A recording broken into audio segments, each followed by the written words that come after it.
1991 TV YouTube-յան ալիքում ուղիղ խոսքն է բարև ձեզ։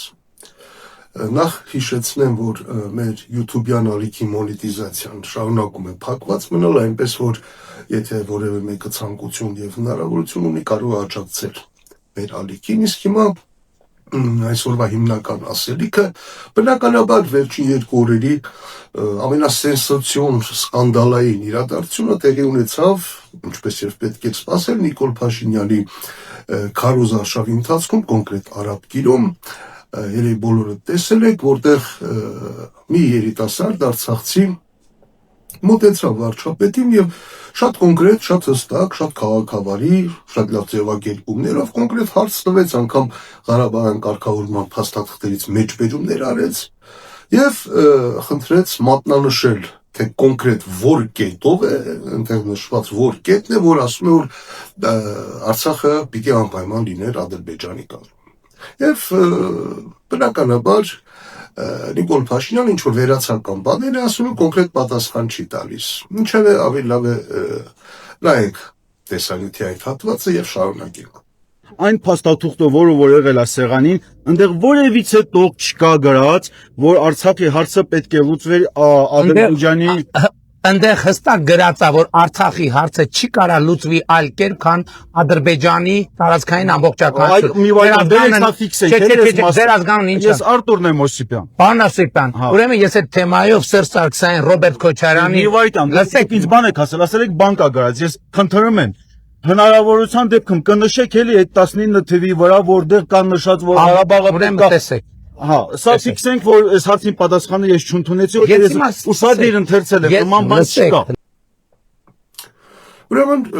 շատ հստակ հարց է տալիս մարդը։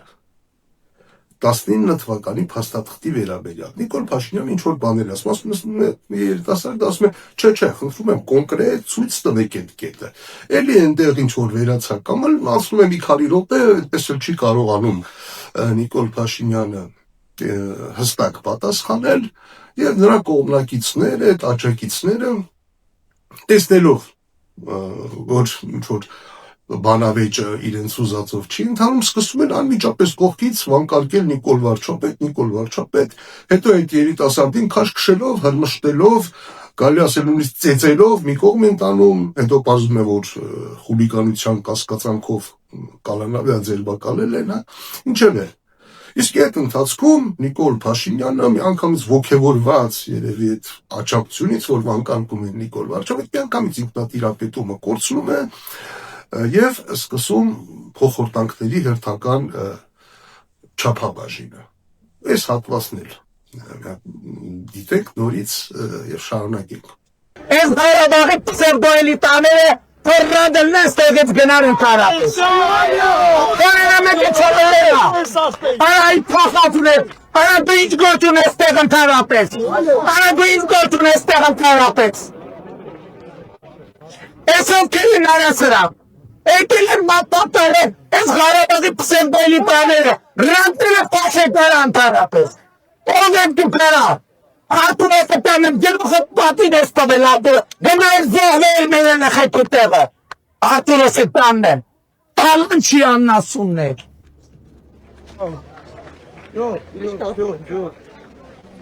Դուք Ղարաբաղի ժողովրդին եք պատանդ վերցրել, Ղարաբաղի ժողովրդին եք պատանդ վերցրել,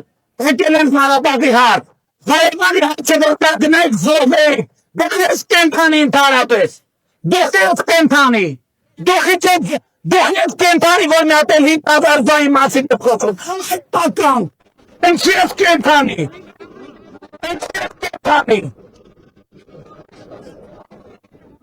բանը, Սարամանյանը ինչի է կենթանի,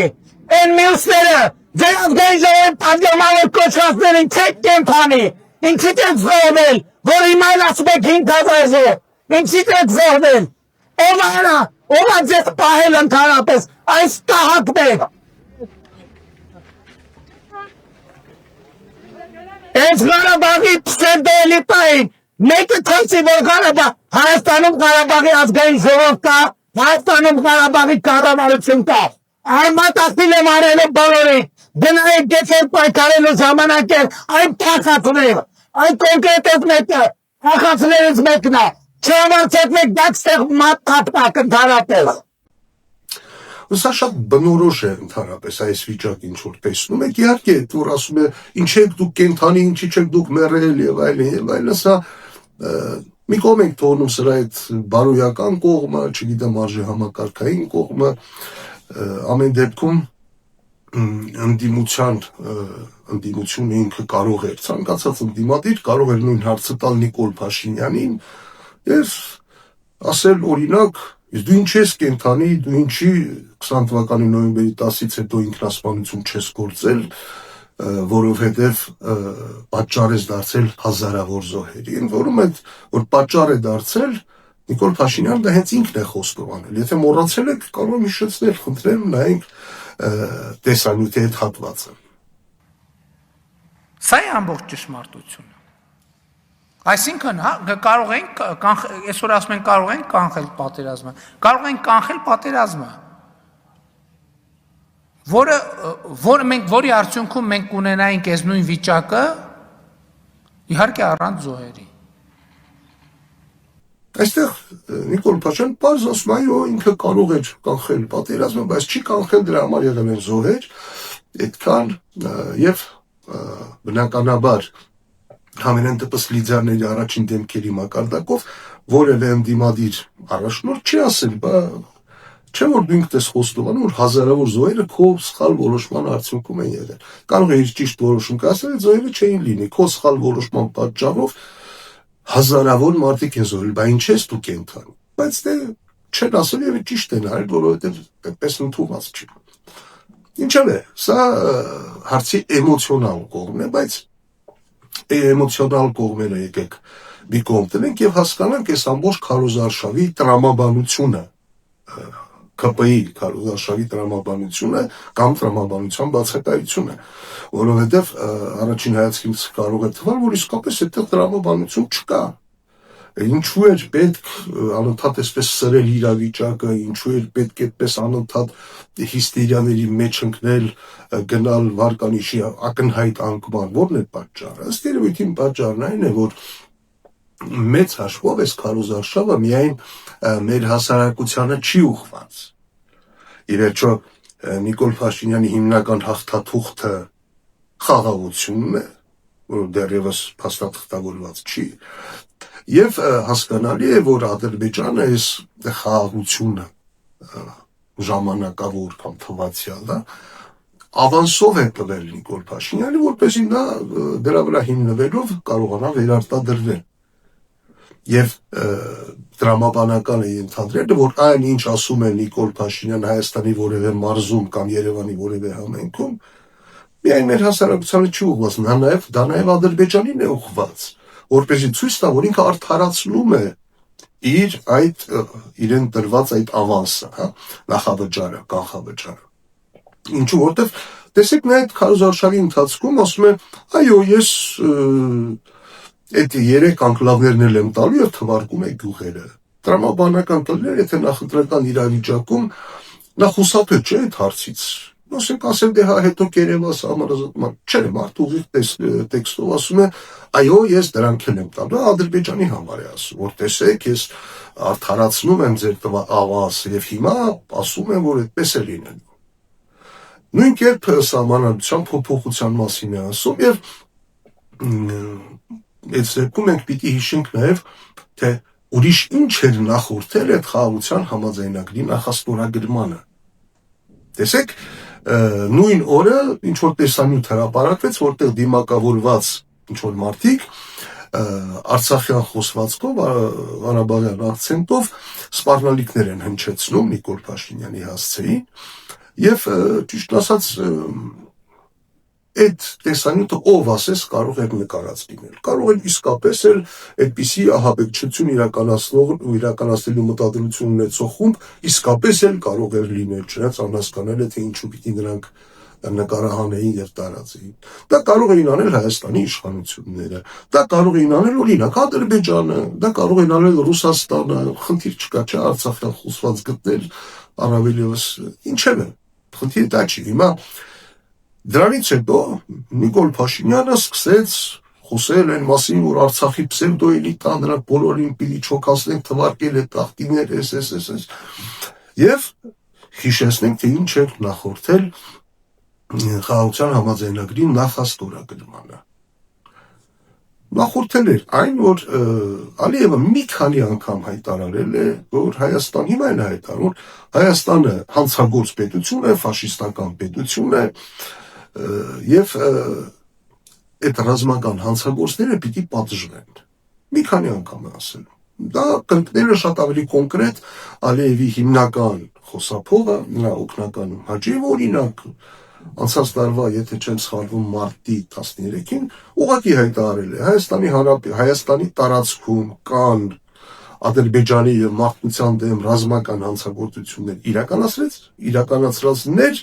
որոնք պատասխանվում են Հայաստան եւ նրանք պիտի պատասխանատվության ենթարկվեն։ Այսինքն հիմա ինչ անում է Նիկոլ Փաշինյանը իր այդ հիստերիաներով, իր այդ հարձակումներով, իր այդ թիրախավորումներով, դա փաստացի նախապատրաստում է